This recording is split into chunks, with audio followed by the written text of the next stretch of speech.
Hi everyone, today I'm back with a review of a product I just got as a necessity because my tripod, I went on a time-lapse photo shoot and I went to place it and one of the legs just remained in my hands, which is never a good thing. There was like material fatigue over the years and it bent and then it just simply peeled off. So that really sucked. So what I ended up getting is the Manfrotto 055 XPRO3 tripod with the BHQ2 Ball Head. Because my room or the studio, whatever you want to call it, is way too small to be able to actually review this thing properly, I'm gonna do an outside type of review. Maximum height that you can get with this tripod is 181.5 centimeters. Maximum height with the middle pole completely retracted is 151.5 centimeters. Fully collapsed, so the minimum size of the tripod is 72.5 centimeters. So tripod itself is around 2.5 kilos and the ball head is around half a kilo, altogether 3 kilos. Rated weight capacity that it can hold is, here it says 8 kilos on the box, but the tripod itself is rated for 9 kilos, which is impressive. But the ball head is around 500 grams. It's a 3-section tripod made out of aluminium, and there is a carbon fiber version, of course more pricey, but then it's lighter and yeah, not prone to scratches. It comes in a nice box, doesn't contain any type of a pouch. You get the user manual and a little key. Tripod itself is really solidly built. I mean, proper quality. Everything you touch feels good, solid. The ball head is impressive, completely impressive. The smoothness, how it operates and how it works. The latch mechanism is quite good. Press here to release, and take it out. Metal. This plate goes onto your camera or onto the shoe of your telephoto lens, and it is marked with in which direction it goes, because if you'll notice, there's the one latch is shorter on the one side and that one goes basically towards the front. So the shorter side goes to the front and this longer side goes back into here. When setting it in, first you lock it out so that it's in a prime position, then just slot it in, press, lock, done. That's the extent of what I can do in the room. So now we're going to go outside and test it out on several locations. So let's see how that went. I'm on my way now to the ski jump. The weather is clearing up a little bit. Hopefully I can get to it and also hopefully I can get some shots to see how this new tripod actually works. So yeah, let's get going.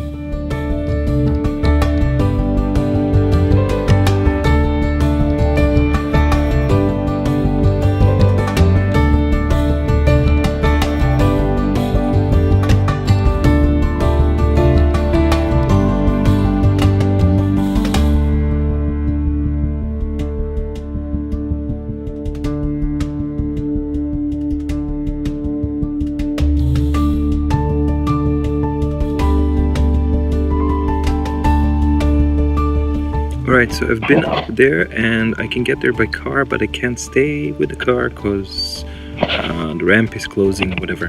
Anyway, it took like 3 minutes with the car to get down here, so now I have to walk back up with the backpack. Hey,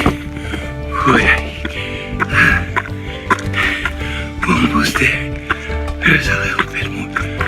Oh my god, there's like another turn up some more. On the plus side, I haven't died yet, and I think I would be in this state 2.5 kilos. Who the bleep cares? That's the top. So, just gotta reach that set it up. Let it shoot. Oh, before the light goes out. I don't care about anything else. There's a bench. Whoa, that's high. Oh, wow. Yeah, I forgot to say I have fear of heights. So, yeah. They jump from here. And the view can be made to be nice when there's some light. Okay, so I've recovered from the climb, and that was quite steep. Behind me it's clicking away and it's set up, and the setup of the tripod is much easier than what I've had before. The ball head is phenomenal, for my standards at least. The thing that I really want to see is the stability of the time lapse, because there's some wind here, which are similar conditions to what I had before, and on the previous setup I had some wiggle room. So I'm really interested to see what happens here. And I'm done with the test time lapse. Now I'm at the top of the world's highest ski jump, and just look at this.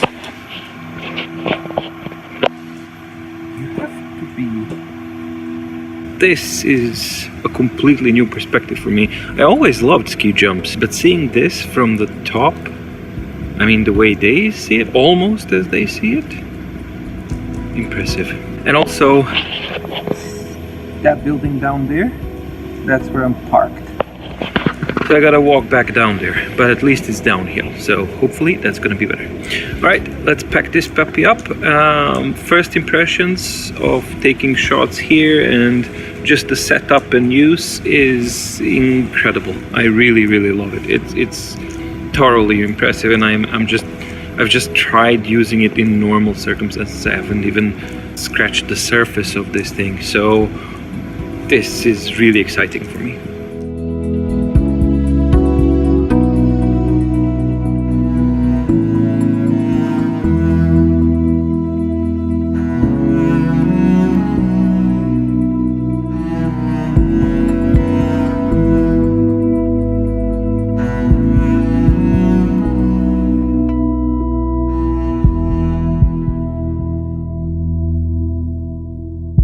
So day 2 of testing the Manfrotto tripod and ball head.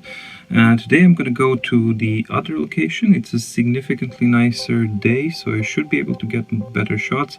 And today I want to test out the telephoto lens and other special modes of this tripod when it goes all the way down and bends to the 90 degrees, and explore all of those features. And I'm going to do time lapses as well, so that I can see what kind of stability we have. And there's some wind down here, so I'm guessing when I get up there there's going to be even more wind, which is excellent, because then we'll be able to see how it actually performs in real world conditions. Alright, so here it is. I'm in place, and yeah, transportation and everything, for me personally it works fine, but I think it's about expectations. I am looking for a bulky, strong, really solid type of a tripod for my purposes, so I know what I'm expecting. So your expectations should be also reasonable. This is not a travel tripod, nor should it be used in such circumstances. Alright, so let's see how easy it is to dismantle. I already like these rubber ones, basically because it's quite cold, and this one, yeah, very cold. These two that have the rubber insulation, much more comfortable to deal with. First unclasp the lower one, let it fall down, and yeah, just rinse and repeat. I watched one of the reviews. One of the guys had 1 year impression, and you shouldn't let these just fall down, because it can loosen up these screws. So it's a good idea to let them fall down, but kind of slow them with your hand, just so that they don't put that additional pressure on here. Even if that happens, you just tighten the screw up and that's it. So this is as tall as it says on the screen. And now you can actually make it even taller, so it can, this is the maximum height that I can get, and the camera goes on top of this. Rubber feet are great, but this sliding that you see is because this one is now on pure ice. So I'm gonna have to reorient it when taking a shot. It would be nice if they had spikes, but I do know that there's an option to actually buy so that you can replace and you can just mount the spikes on the bottom as well. So then that's not a problem either. Other modes, each of the legs has this clamp here, which you pull a little bit towards yourself. Very easy to do. So you pull it and then you spread it out, and it can go all the way out to 90 degrees, and then it just clicks 1, this would be here, 2 and 3. Right, so this is the other angle. Yes, I am at a slope. So this is the second degree of how out the legs can go out, and once you actually, it's extremely sturdy. Even though this one's on ice, these two have managed to find a foothold, and this one kind of managed to find a foothold, obviously. But yeah, if you need even more stability, and I'm guessing for more weight, this spread out mode would work really, really well. And then you can use it as a helicopter as well. No. Anyway, this is fairly cool. This is the fully outstretched mode, so just for the purposes of seeing everything in frame. There we go. And you can see how actually light and well balanced this is. I'm very, very comfortable with dealing with it, and it's so easy to handle with one arm, even though it is bulky, it is big and all that kind of stuff. It works very nice. So this is it now in fully outstretched mode, and yeah, of course this can go up. The middle can then be used as another point as well, and then it's uber secure, like really, really secure. Now for additional features, one of the really cool things about this one is that it has the ability to extend this middle column into a 90 degrees. So it outstretches out, and then you can actually put it wherever you want. This is fairly stable, not too much vibrations, even though I would still recommend something like halfway, depending on how much weight is in. Yes, you can definitely feel the difference here. You press the little button, it goes in, then you slide it on the side, and you slide it through here. The same way it works, this little button also makes it stop from not going any further, and if you want it to go back, then you press the button, go in, flip it back up, and that's that. While we're at this angle, this little screw here, this is really, really useful because you just tighten it. Do not over tighten it, but you just tighten it a little bit, and then the ball head cannot be unscrewed when you're twisting it in the opposite direction. So I really like that point. Over here you have the rubber cover for the EasyLink. So you take it off, and then you can mount whatever accessories you may want. And on the other side here, this is a latch to actually put extra weight on if you want to further stabilize the whole tripod. When I would use this for a sturdy tripod like this is in the 90-degree angle, and if my camera is pointing all the way out, then I want some counterbalance here at the back, and this leg at the front provides stability for the head that goes down. And of course at the top, just beneath where the head is going to be mounted, you have the bubble, a single bubble, which works very, very nice, and it's easy to rotate all around. And what I particularly like is that it's rubber underneath and on top, so nothing will get scratched even if you are turning it around, and it's fully made all the way down, for example like this. You tighten it, yes, there's a bit more resistance, so I'd recommend moving it just a smidge up, and then it's pretty much perfect. And this tiny little height is all you need to actually get the good action going. Now for the head itself, the ball head, what are the controls? This is the main lock for the entire ball. So if you lock it, then it doesn't move anywhere. If you unlock it, it's free to move. Next to it, you have the little pressure point. So now when it's unlocked, see, this is unlocked, I can adjust how much pressure will there be on the ball. So if I untighten it, it's very loose and easy. If I tighten it back up, it's much harder, and you can tighten it until it's really hard. Depending on the weight of the setup that you have on top, that you can actually fine-tune and kind of get the shot that you need, and then just lock it in place, and then it doesn't move anyway. This other one is also a lock, but this is just for the horizontal type of orientation. So basically this is your panning, and what I really do like is that you have the degrees underneath there, and an indication of, yeah, you can actually track where is what. So I really like this, and for me this is especially important because for astrophotography, if I line it up so that my 0 degrees is my true north, then it's going to be extremely easy to actually find what I'm looking for.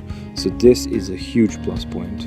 Once you're done with your setup, you can lock it back up. Now, considering that this bubble can find itself underneath, and it's kind of like a problem. Let's say that you've locked it and this is your locked position. Now you want to adjust your bubble and you can't. So all you need to do is pull a little bit out, move it a bit where you want it to without disturbing the lock itself. So now you're free to do what you want. Same goes for this guy here as well. The ball head itself can go into the 90-degree position. You have horizontal and vertical bubbles as well, so depending on whatever orientation you have a bubble there to have you covered. All right, so that's most of it covered, and now I'm gonna set up for the shots and basically leave the time lapse and see how that goes. I'm gonna use a big Tamron 150 to 600 telephoto lens, and since I'm using a crop sensor, that means that my 600, if I go all the way to 600, it's going to be more like 800 something millimeters magnification. At that point, even the micro movements and any type of vibration is very, very noticeable. And usually making a time lapse with a telephoto lens, for me at least up until now, was impossible. So I'm really curious to see if this is stable enough to actually make that happen. My main problem is that the surface, as you can see, is pure ice, and I have to wear spikes on my shoes to actually be able to walk, otherwise I would just fall down. So I'm gonna try and find a place where it's not sitting on ice, and additionally the telephoto lens and everything else has quite a bit of weight, so that's going to be an interesting point to see how stable it is. Windy conditions, icy surface, maximum magnification on a telephoto lens, and then just see what's it made out of. That's as extreme as it gets. The only bigger extreme that I can think of is me putting the actual telescope on it, which would roughly be the same weight but more magnification, so maybe.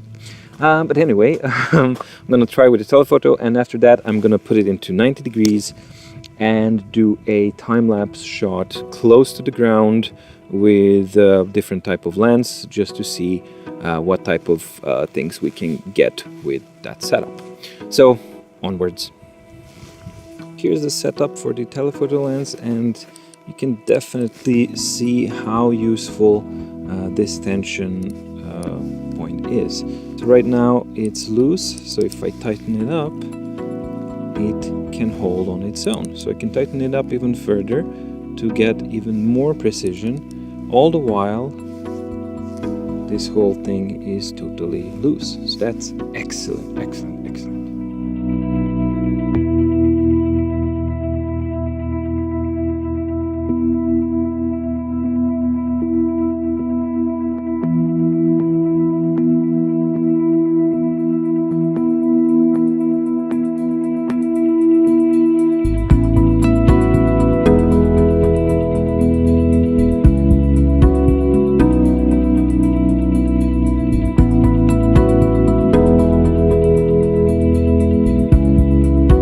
Shots are done. I'm really impressed how this thing performs in real world situations. I mean, these are really difficult conditions, and all it took to handle the ice was just a piece of stone that you put underneath it, and it was rock solid.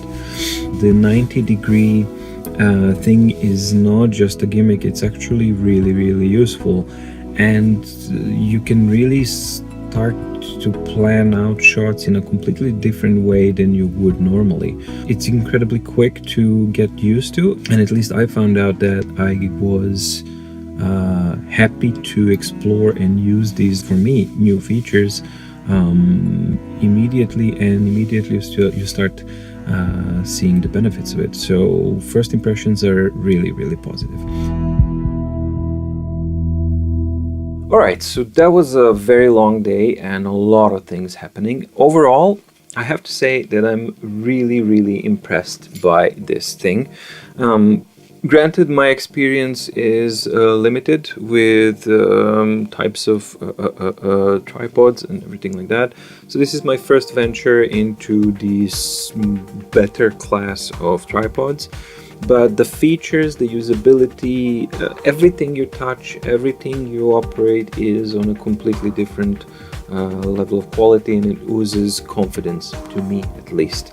And I can't wait to now start using it for night sky photography as well, to see how that works out. Because that's an area where I usually had a lot of problems with my previous tripod, because the weight on top is quite a lot. But this one is well within the classified specifications, so I should be able to get much better results. I'm also incredibly happy that I ended up with this one by a pure chance, because it has that 90-degree angle as well, because that's a really, really useful thing, and I find it quite inspiring, and it's something that you just want to try out and start using it all over the place. Ball head is by far the best I've ever had, and all in all, I'm incredibly impressed. With all this being said, please keep in mind that this is not a lightweight portable type of tripod. So this is not your touristy type of tripod that you're gonna put in your backpack and go inside of any type of inside and just use this. It's simply not meant for that. This is a heavy duty tripod. I mean, it's rated for 9 kilos, and it just is massive. It weighs with the head 3 kilos, so it is considerable weight that you have to take into consideration. For me, it's not a problem. I'm like a mule, so I just carry it. And when set correctly at the bottom of the pack, so that it's held by 2 straps on the bottom of my backpack, I hardly noticed any difference at all. If anything, it just stabilized me much better.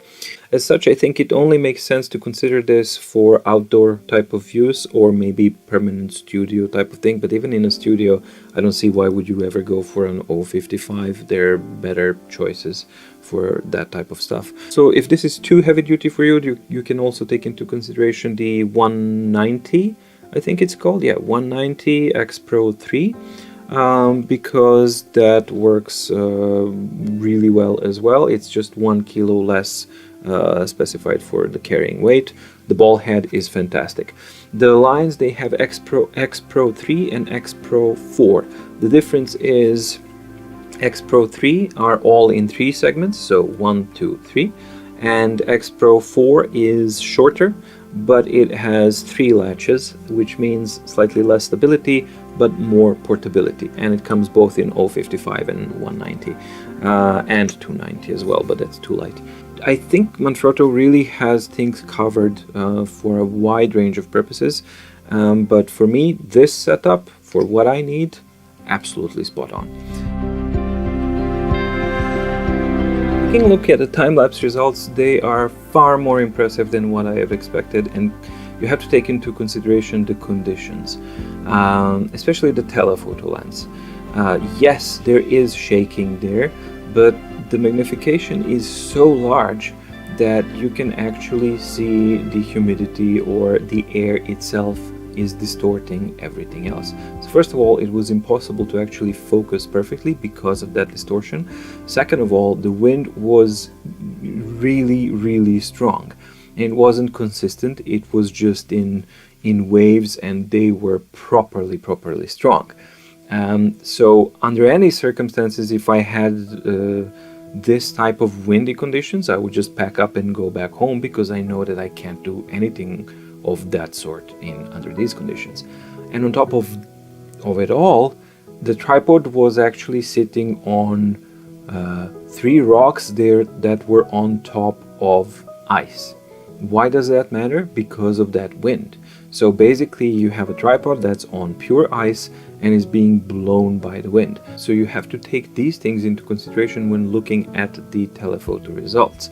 And when I piece all of that together, and I don't have a shot that's doing this, like completely all over the place, I am thoroughly impressed. You have to understand that at this level of magnification, you cannot press the shutter on the camera, because your subject completely goes out of the frame. The only way that you can actually take a photo is via the remote, and even then you have to keep the cable loose so that it does not press in any way, shape or form. I mean, it's completely ridiculous how still that is. Also, I think it's worth mentioning that I would never in a million billion years use a telephoto lens like that for a time lapse, and that's not what it's meant for. So this is simply a completely ridiculous, maxed out type of test to see what happens, and I'm blown away. I seriously expected it with the wind and everything, that everything will be just completely jumping all over the place. Instead, you have, for this level of magnification, micro type of movements in super windy conditions with the tripod lying on pure ice. Then on the other end of the scale, you have fully outstretched 90-degree angle, being able to actually capture the reflection of a pond and a sunset going down, and the colors changing, and again lying on pure ice with a couple of rocks just there in place to kind of keep it together, with a lighter lens this time, and used in a more realistic fashion, and the results are rock solid, and I'm really happy with that. And also day one, when I was taking a shot, the time lapse from the top of the ski jump, it was completely rock solid. So all in all, I'm completely impressed, and I'm really happy with this, because I'm now able to get results that were completely impossible and unattainable for me before. I hope you found this review useful. If so, leave a comment below, subscribe, check things out. Thanks for watching, and thanks for the support, for the subscribes, for views, and for comments, and for just being awesome. I really appreciate every single comment. I try to actually be active and reply and help out as much as I can. And if you have any suggestions, tips, or ideas about what would you like me to review or do next, please let me know. If you have questions about this, then also leave comments down below and I'll try to address them. And yeah, thank you. So see you soon, and bye.